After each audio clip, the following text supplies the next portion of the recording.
جی ناظرین، welcome back. ناظرین، programme میں خصوصی طور پر بات ہو رہی ہے سائرہ بانو صاحبہ سے۔ وہ سندھ کے حالات کے بارے میں بتا رہی ہیں کہ سندھ میں اس وقت انفراسٹرکچر سے تعلیم اور دیگر جو شہری سہولیات ہیں ان کی کیا صورتحال ہے۔ ان کا کہنا ہے کہ سندھ کے اندر جو حالات ہیں وہ اتنے مخدوش ہیں، نہ یہاں پہ کوئی اسپتال کام کر رہا ہے، ایون نہ کوئی ڈسٹرکٹ لیول کا اسپتال کام کر رہا ہے، نہ نیچے لیول کا کوئی اسپتال کام کر رہا ہے۔ اور اسی طرح اگر سکولوں کی بات کی جائے تو سکولوں کے بھی حالات ایسے ہی مخدوش ہیں کہ اسکول کی عمارتیں چھوٹی موٹی موجود ہیں، تنخواہیں آ رہی ہیں، لیکن اساتذہ اور طلباء کی وہاں کوئی معاملہ نہیں ہے۔ اسی طرح سڑکوں کی بات کی، انہوں نے کہا کہ بالکل سندھ کے اندر جو شہری سہولیات ہے بالکل نہ ہونے کے برابر ہیں، اور بہت دیر سے پیپلز پارٹی کی حکومت یہاں پہ قائم ہے، لیکن عوامی خدمات کے کوئی منصوبے یہاں نہیں بنائے جاتے۔ چند ماڈل منصوبے بناتے ہیں جن کی تصویر کشی کر کے وہ سب کو دکھا کے داد وصول کرتے ہیں، لیکن اگر حقیقی طور پر دیکھا جائے تو سندھ کی صورتحال بڑی مخدوش ہے۔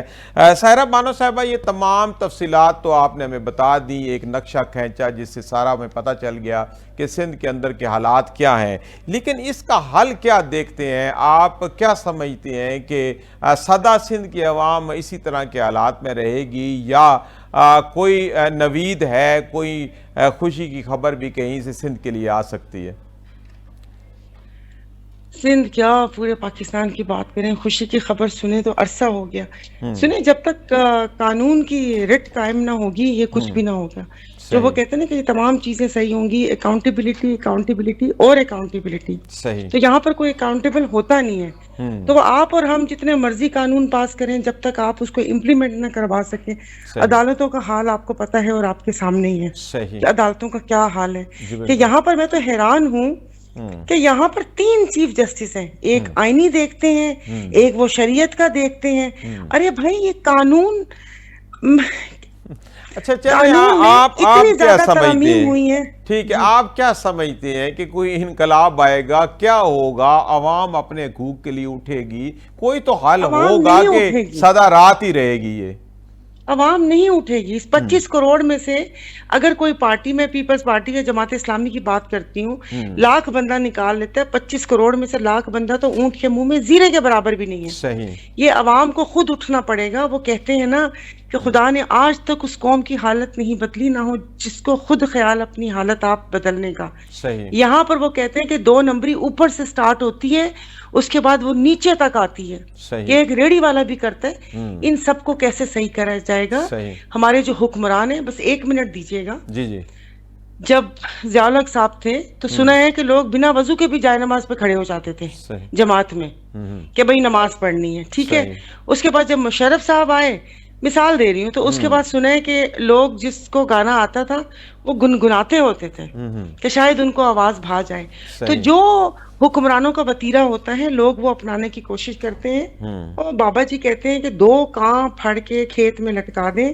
جب آپ کو ڈر ہوگا، جب آپ کو یہ پتہ ہے کہ آپ نے 37 ارب لیسکو میں بجلی کے بلوں میں لوگوں کی جیبوں سے لے لیا، جی جی لیکن آپ 2.5 کروڑ دے کے جان چھوڑ دیتے ہیں، صحیح تو پھر اس کے بعد نہ آپ کو ڈر ہوگا نہ مجھے ڈر ہوگا۔ صحیح سب کو پتا ہے کہ پیسے وہ کرو۔ ایون پولیس والوں کو دیکھ کے منہ سے ایک ہی لفظ نکلتا ہو، چائے پانی، کھلے پیسے ہیں جیب میں صحیح کیا؟ صحیح تو جب ہمارا لیکن عوام کو بھی جگانے کے لیے تو کسی لیڈر کی ضرورت ہے۔ اب خود سے تو انہوں نے نہیں جاگنا، تو آپ کوئی مستقبل میں ایسا لیڈر دیکھ رہے ہیں کہ جو عوام کو اٹھائے گا، جگائے گا اور اپنے حقوق کے لیے کام کرنے کا آمادہ کرے گا؟ جس کی پیڑ وہی جانے، یہ عوام کو خود جاگنا ہوگا۔ اس سے پہلے آپ نے انقلاب کا بولا ہے۔ ہمارے پاکستان میں جو انقلاب ہے وہ ٹیبل ٹرننگ کو انقلاب کہتے ہیں۔ صحیح وہ ٹیبل جس کی طرف ٹرن ہو جائے وہ کہتا ہے کہ انقلاب آتا ہے۔ انقلاب ایسے نہیں آتا۔ پھر جو انقلاب آتا ہے وہ فرانس کے انقلاب کی طرح آتا ہے کہ اس کے بعد لوگوں کے ہاتھ چیک کر کے بھی ان کی گردن قلم کر دی جاتی تھی کہ یہ تمہارے ہاتھ بڑے سافٹ ہیں، لگتا ہے تو نے کبھی کوئی کام نہیں کیا۔ صحیح وہ انقلاب ہوتا ہے۔ یہ تھوڑی ہے کہ ایک پارٹی کی حکمرانی ہو گئی لڑ کے اور اس کے بعد وہ کوئی میں انقلاب لے کر آ گیا۔ چیزیں تو وہی ہیں نا۔ جب یہ پی ٹی آئی آئی تھی، انہوں نے کہا تھا ہم ریفارمز لے کر آئیں گے، بیوروکریسی تو وہی تھی۔ اسمبلی میں جو سیکرٹریز بیٹھے ہوئے تھے وہ تو ان کے بھرتی کیے ہوئے تھے، صحیح ہر ڈپارٹمنٹ میں ان کے بیٹھے ہوئے تھے۔ اس کے بعد چلیں اب آپ لے جب آپ کے، بس اب میں کیا بولوں۔ اچھا، ابھی آپ کیا دیکھتے ہیں؟ پی ٹی آئی کا مستقبل کیا ہے؟ ان کے بانی تو ابھی پابند سلاسل ہیں جن کے ابھی باہر ہونے کے کوئی چانس نظر نہیں آتے. تو آپ کیا مستقبل دیکھتے ہیں پاکستان تحریک انصاف کا؟ دیکھیں ہماری جو قوم ہے نا وہ مردہ پرستی کے فن میں ماہر ہے. ابھی جو پی ٹی آئی کے بہت سے لوگ ادھر ادھر ان کو مطلب عہدوں سے ہٹایا گیا، اور باقی بھی آپ دیکھ لیں، میری بہت سے لوگوں سے بات ہوتی ہے، میں بتا رہی ہوں وہ پیپلز پارٹی سے بڑا انسپائر ہے. پیپلز پارٹی کے پاس بھی ذوالفقار علی بھٹو شہید اور محترمہ بے نظیر بھٹو صاحبہ ہیں، ٹھیک ہے، جن کو مطلب وہ دکھا کر اور اس کے بعد وہ ایک ووٹ لیا چاہتے ہیں. وہ بھی چاہتے ہیں کہ ساڈے کول بھی کوئی بندہ ہوئے جی فوٹو دکھا کے اسی ووٹ لئیے اور اقتدار کو تول دیں. صحیح. ورنہ قوموں کے یہ کام نہیں ہوتے. قوم مطلب وہ ہوتی ہے، قوم کو چھوڑیں، یہاں پر سامنے بندہ کی بات ہے. ایک وہ کیا کہتے ہیں 1,90,000 حکومت پاکستان کے اکاؤنٹ میں پڑے ہوئے ہیں، جس پہ دانش یونیورسٹی بنانے کا پی ایم نے وہ کانفرنس بھی کر دی، اور وہ بندے کو سزا ہے کہ اس نے القادہ ٹرسٹ کے پیسے کھا لیے. کہاں سے کھا لیے؟ توشہ خانہ دیکھ لیں، یہ کر لیں. جس وقت بات آپ کی وہ کہتے ہیں کہ نہ وفا کے ہیں نہ جفا کے ہیں، یہ سارے جھگڑے انا کے ہیں. صحیح. بھلے وہ آپ فلسطین دیکھ لیں، بھلے کشمیر دیکھ لیں، بھلے آپ باقی جتنے بھی جھگڑے انا کے جھگڑے ہیں. اب یہ کسی کے انا کو تسکین نہیں مل رہی ہے. کوئی قانونی یا عدالتی جنگ تھوڑی ہے جہاں پر ججز کو واٹس ایپ کے اوپر میسیج آئیں اور وہ منوان کر دیں. اچھا، آپ کیا سمجھتے ہیں کہ پاکستان کے اندر شخصیت پرستی ہے جس کا آپ نے ذکر کیا، ہم کب نظریات کی پولیٹکس کریں گے، نظریے کو فالو کریں گے نہ کہ شخصیات کو؟ اس طرف جانے میں کیا وقت چاہیے ہمیں؟ کیا نظریہ یا قوم بننے کس نے دیا؟ کیسی باتیں کر رہے ہیں آپ؟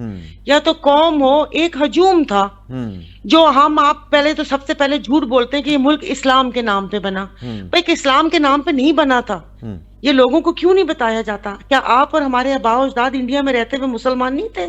تو وہ تو کہتے ہیں کہ علامہ اقبال کا ایک خواب تھا کہ ہمیں ایک علیحدہ خطہ چاہیے مسلمانوں کے لیے. تو بالکل بات ہے کہ وہ تو خطہ سے مراد آپ دیکھیں تو وہ ایسی چیزیں، انہوں نے یہ نہیں کہا تھا کہ کوئی ایسا خطہ ہو کہ جنہوں نے قربانیاں نہیں دی وہ آ کے مامے بن کے بیٹھ جائیں، اور جنہوں نے قربانیاں دی ہوں اس دھان پان سی شخصیت کو اٹھا کے آپ زیارت بھیج دیں، اور اس کے بعد ان کی ایمبولینس کا پیٹرول بھی آپ ختم کر دیں.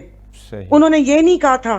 ایک وہ تھا کہ جہاں پر مسلمان اپنی یہ عبادت، سارا مسئلہ ہی مطلب جانے بڑے گوشت دا سی کہ وہ گاؤں ماتا نہیں کھاتے، یہ وہ کرتے ہیں. باقی مسلمان ہم وہاں پر بھی تھے.